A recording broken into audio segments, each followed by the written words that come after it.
How do you explain when things don't go as we assume? Or better, how do you explain when others are able to achieve things that seem to defy all of the assumptions? For example, why is Apple so innovative? Year after year after year after year, they're more innovative than all their competition. And yet, they're just a computer company. They're just like everyone else. They have the same access to the same talent, the same agencies, the same consultants, the same media. Then why is it that they seem to have something different? Why is it that Martin Luther King led the civil rights movement? He wasn't the only man who suffered in a pre-civil rights America, and he certainly wasn't the only great orator of the day. Why him? And why is it that the Wright brothers were able to figure out controlled powered manned flight when there were certainly other teams who were better qualified, better funded, and they didn't achieve powered manned flight, and the Wright brothers beat them to it? There's something else at play here. About 3.5 years ago, I made a discovery, and this discovery profoundly changed my view on how I thought the world worked, and it even profoundly changed the way in which I operate in it. As it turns out, there's a pattern. As it turns out, all the great and inspiring leaders and organizations in the world, whether it's Apple or Martin Luther King or the Wright brothers, they all think, act, and communicate the exact same way, and it's the complete opposite to everyone else. All I did was codify it. And it's probably the world's simplest idea. I call it the golden circle.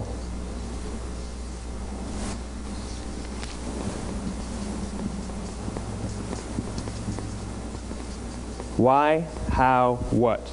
This little idea explains why some organizations and some leaders are able to inspire where others aren't. Let me define the terms really quickly. Every single person, every single organization on the planet knows what they do, 100%.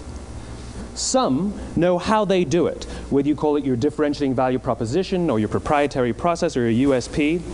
But very, very few people or organizations know why they do what they do. And by why, I don't mean to make a profit. That's a result. It's always a result. By why, I mean what's your purpose? What's your cause? What's your belief? Why does your organization exist? Why do you get out of bed in the morning? And why should anyone care? Well, as a result, the way we think, the way we act, the way we communicate is from the outside in. It's obvious. We go from the clearest thing to the fuzziest thing.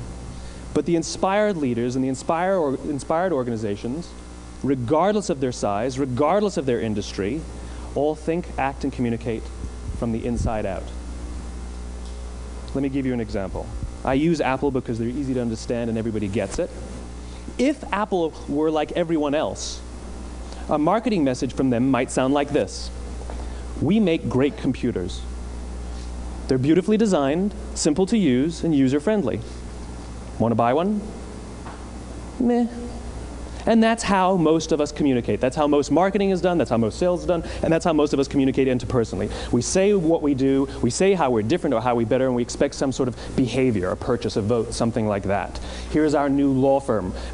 We have the best lawyers with the biggest clients. We have, we always perform for our clients, do business with us. Here's our new car. It gets great gas mileage. It has, leather seats. Buy our car. But it's uninspiring. Here's how Apple actually communicates. Everything we do, we believe in challenging the status quo. We believe in thinking differently. The way we challenge the status quo is by making our products beautifully designed, simple to use, and user-friendly. We just happen to make great computers. Want to buy one? Totally different, right? You're ready to buy a computer from me. All I did was reverse the order of the information. What it proves to us is that people don't buy what you do, people buy why you do it. People don't buy what you do, they buy why you do it. This explains why every single person in this room is perfectly comfortable buying a computer from Apple. But we're also perfectly comfortable buying an MP3 player from Apple, or a phone from Apple, or a DVR from Apple. But as I said before, Apple's just a computer company. There's nothing that distinguishes them structurally from any of their competitors. Their competitors are all equally qualified to make all of these products. In fact, they tried. A few years ago, Gateway came out with flat-screen TVs. They're eminently qualified to make flat-screen TVs. They've been making flat-screen monitors for years.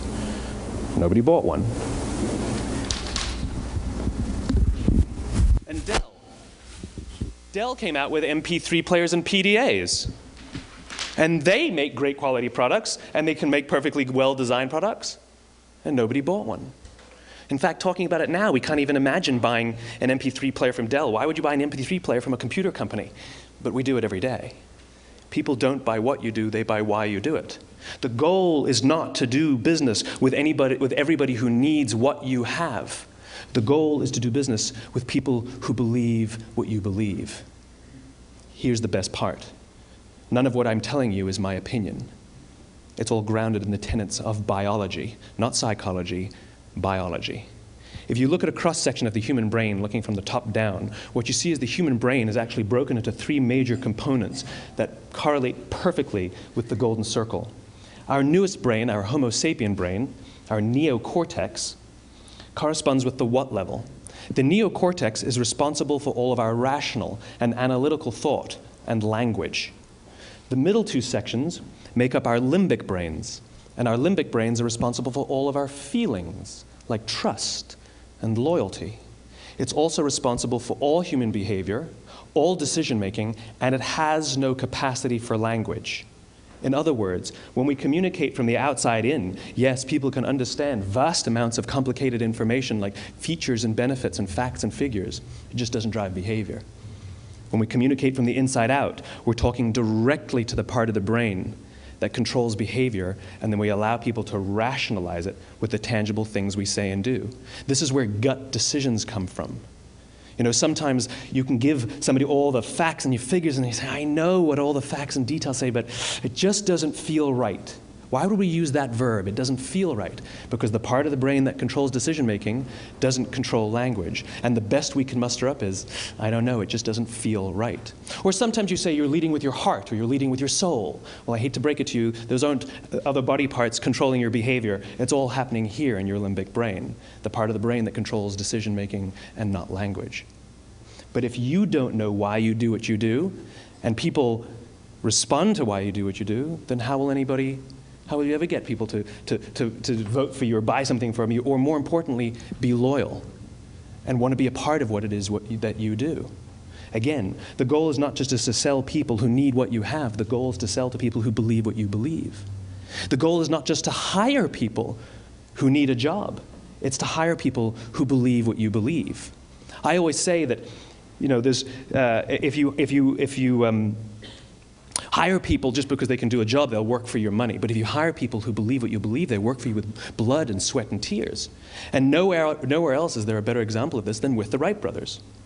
Most people don't know about Samuel Pierpont Langley. And back in the early 20th century, the pursuit of powered man flight was like the .com of the day. Everybody was trying it. And Samuel Pierpont Langley had what we assume to be the recipe for success. I mean, even now, you ask people, why did your product or why did your company fail? And people always give you the same permutation of the same 3 things. Undercapitalized, the wrong people, bad market conditions. It's always the same 3 things. So let's explore that. Samuel Pierpont Langley was given $50,000 by the War Department to figure out this flying machine. Money was no problem. He held a seat at Harvard and worked at the Smithsonian and was extremely well connected. He knew all the big minds of the day.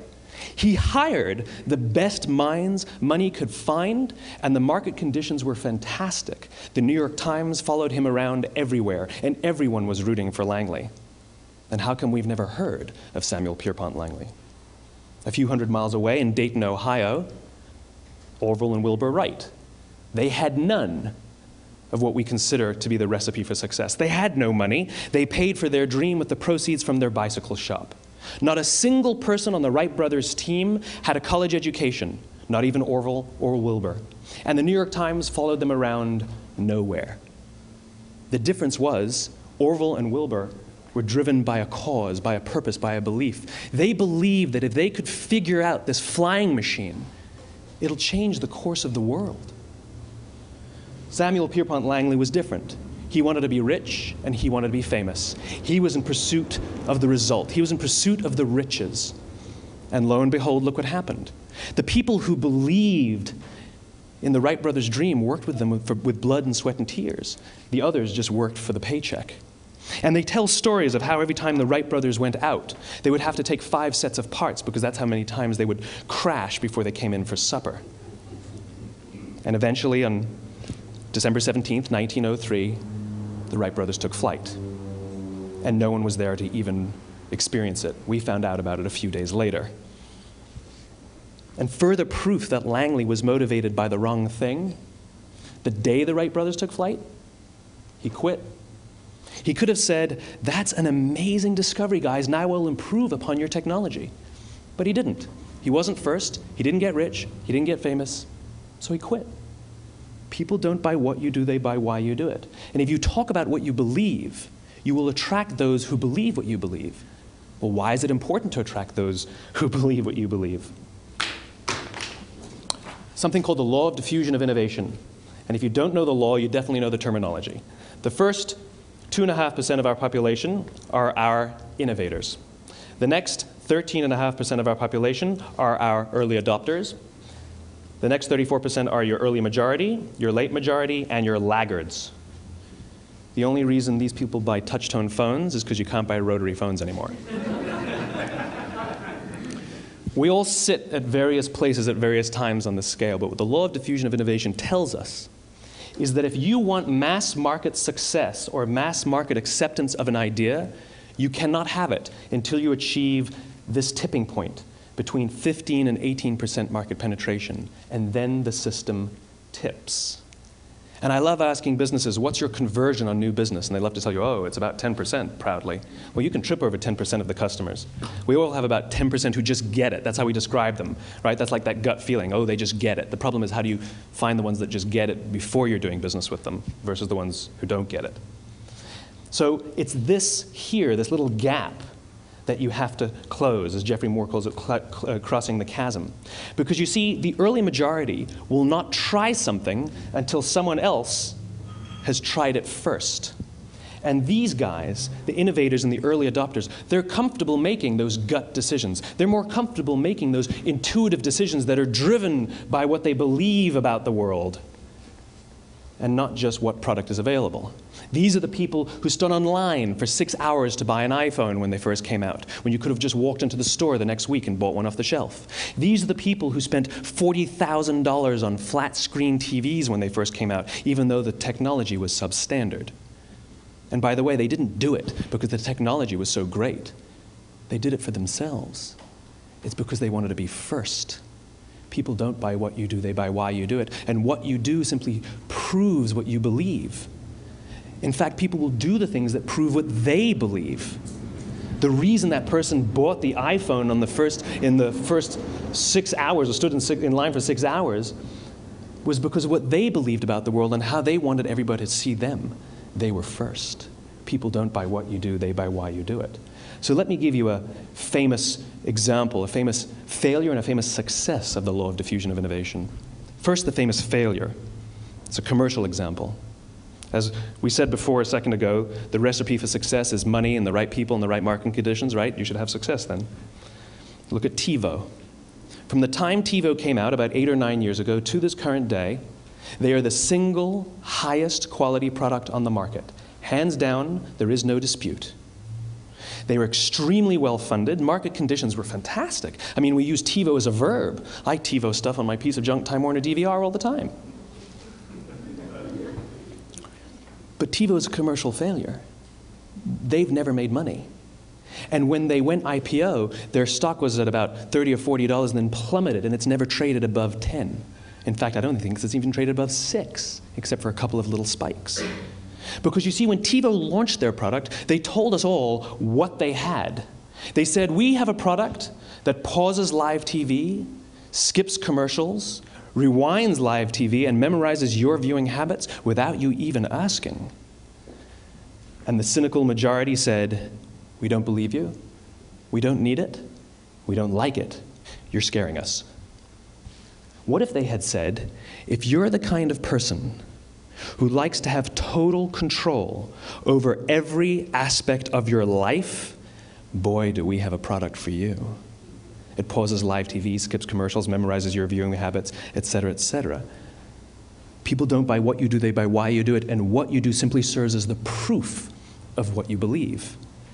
Now let me give you a successful example of the law of diffusion of innovation.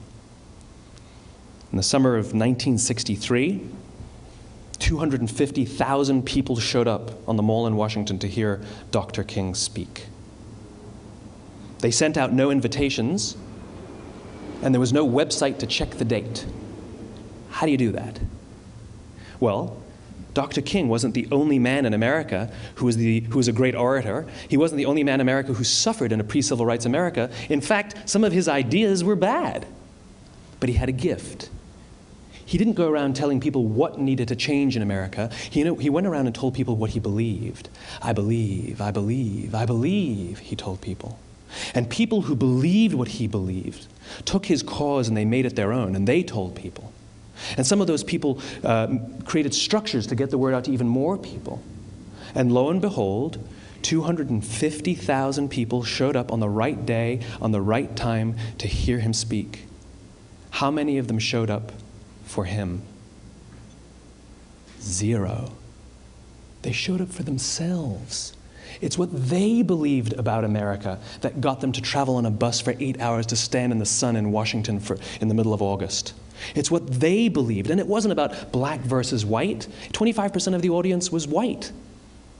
Dr. King believed that there are 2 types of laws in this world, those that are made by a higher authority and those that are made by man.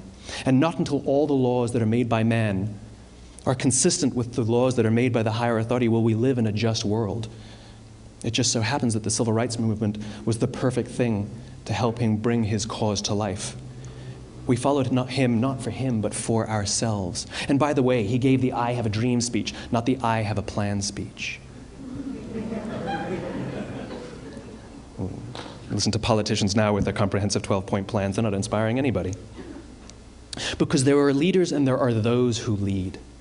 Leaders hold a position of power or authority, but those who lead inspire us. Whether they're individuals or organizations, we follow those who lead not because we have to, but because we want to. We follow those who lead not for them, but for ourselves. And it's those who start with why that have the ability to inspire those around them or find others who inspire them. Thank you very much.